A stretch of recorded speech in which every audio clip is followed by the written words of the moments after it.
Hey folks, this is an Apple Watch, I believe it's first gen, and this is already the second time this happened. The first time Apple replaced it free of charge, but it happened again, and this is what I'm talking about. You see this battery here?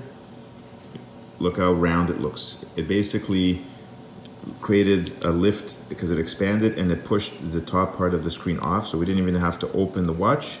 It basically just lifted and cracked open the screen seam here, like that. This is swollen, it's got gases in there. It's very puffy. You can see how large it is. This is the replacement battery. Smartwatch batteries, battery repair for first generation Apple Watch. We'll just put them side by side here so you can see the difference. Now, I'm not going to kid myself. This is probably some cheap knockoff battery. I don't know honestly how good the original was, if it did this already twice, but there's the difference. You see how bloated and thick that battery is there, and this is the other one. Okay, there's the markings on the back. There's a manufacturing date here of 2017. This one, I can't see it at all. Maybe it's hidden somewhere in the other numbers, but it's a direct replacement, okay? So we're gonna get this into the watch. The kit came with the battery. There's a blade here in the back here somewhere, I guess to crack open the screen if you don't have a way to open it. In this case, the watch opened itself conveniently. There are some basic slide-like films here, I guess, to stick. These are, I believe, stickers to allow you to close the screen back. They're very fidgety and I'm sure difficult to use, but we'll try that out as well. There's a little opener here, some metal and plastic wedge, which again, we didn't have to use at all because the screen conveniently opened on its own.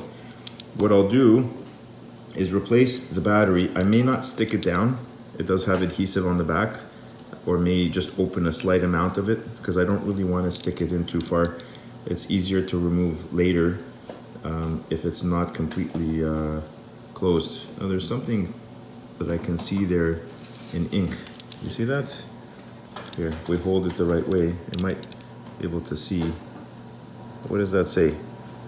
2023-04.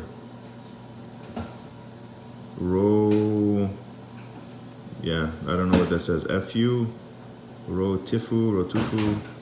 Anyway, we'll do that. And then as well, they do recommend a certain type of glue to be used on the screen. I'm not sure if I really want to glue it down that much, because if we ever need to get back in and it fails the same way again, which I'm assuming it will, I'd rather have the screen pop open easily so I can replace it again. And conveniently, I also have a protector like this. This, when it goes over the screen, it actually holds it down so it doesn't actually come off. So you don't even have to glue the screen down if you're using this thing. It holds the screen in place. But anyway, I'll use that. And the manual is over here somewhere. We'll just go through it quickly. There. It has instructions on both sides. See, that's the special glue they're talking about, Tooth Teeth 7000. You have to be careful. One thing though, which is very easy to mess up. Let me zoom in. Okay. If you look around the edge of the screen, there's this black thing all the way around. That people mistake for an adhesive strip. And yes, there is adhesive on it, but the actual material underneath, that black thing, connects down here to a basically a sensor that detects force touch. So you don't remove this black thing. I started peeling it off thinking I needed to get down to the bare metal watch case in order to put a new adhesive on, and that was a big no-no. I managed to stick it back down.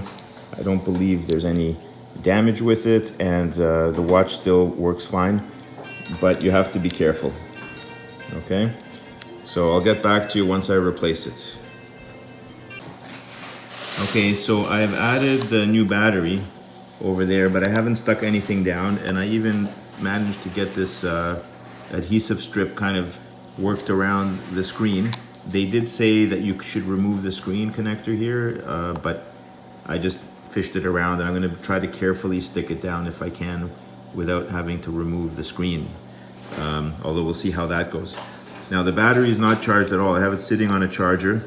You'll notice if I press the button here, I get the snake, and I guess we'll wait and see.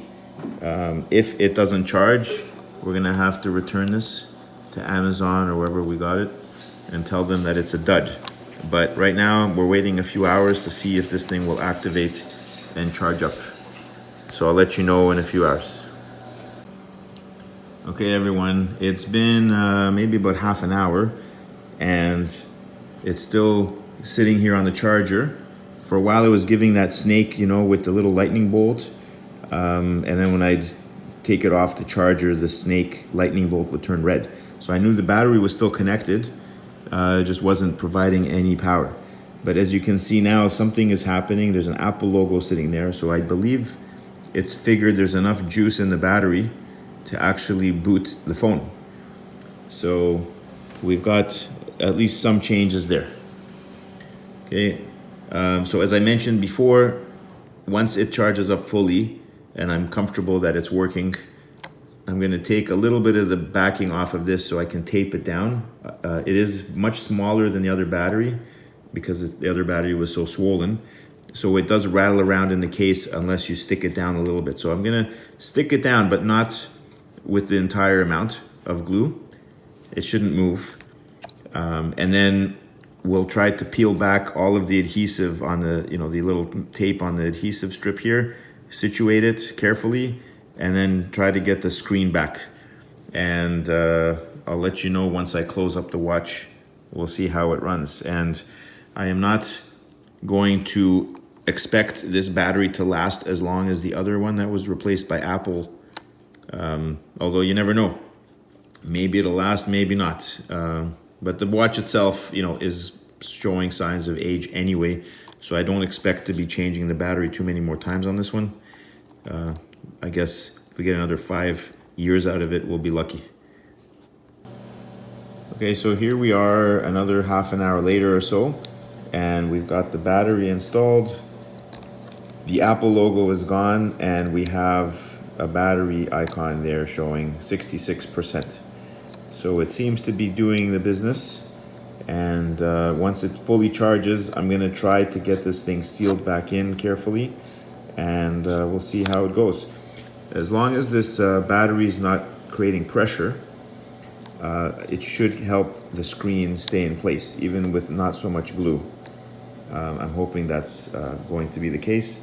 And as well, if I have one of these protectors on, it's not gonna put pressure on it either. So we'll see how that goes. But hopefully this will work. Otherwise, I'll have to get that special glue. All right, folks, so we're back in action here. You can see it says 100% right there. It's got 100% charge. Let's lift it off the case. There it is. Put it back on. Fully charged.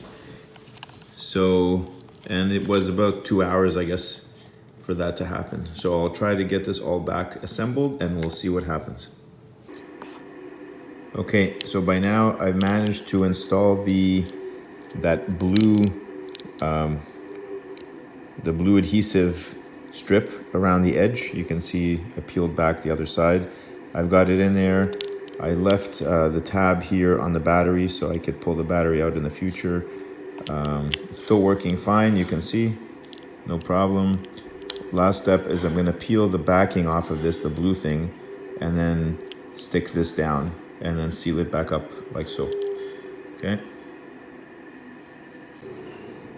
Okay, so I took off this blue thing, as you can see there, and I stuck this on, and we now have the screen stuck on here, and we'll just let it stay like that for a while. I'm gonna put on the protective shell, although I don't know if I want to do it yet, because then if I start moving it, it'll actually pry the screen off if I try to remove this thing. I'm worried about that. But I'll just leave it like so for now. But there you have it. This kit was about 20 something dollars, and yeah, that's it. Helped to replace the battery on this thing from this swollen job right here. By the way, don't puncture these things or try to vent to the battery. I know it feels tempting to just poke a hole in this thing and let out the extra gas. You can feel it squishing here, but that's not a good idea. You'll only end up ruining the battery further because you'll introduce more gas, oxygen, and water vapor into this chamber, which is supposed to be moisture sealed. So yeah, do not just puncture these to try to vent the gas. The new battery hopefully will last a while, and if it doesn't, I'm sure to see the same thing again. The watch will expand, the screen will most likely pop off because this glue isn't the strongest, and that's fine. I'd rather have it come off on its own when I know that it's inflated. It'll be easy to fix again because everything's accessible. So that's it. Thanks for watching. Hope you enjoyed this video, and give it a thumbs up if it's helpful, and leave in the comments your experience if you've had to change anything in your Apple Watch as well. Thanks for watching. Bye for now.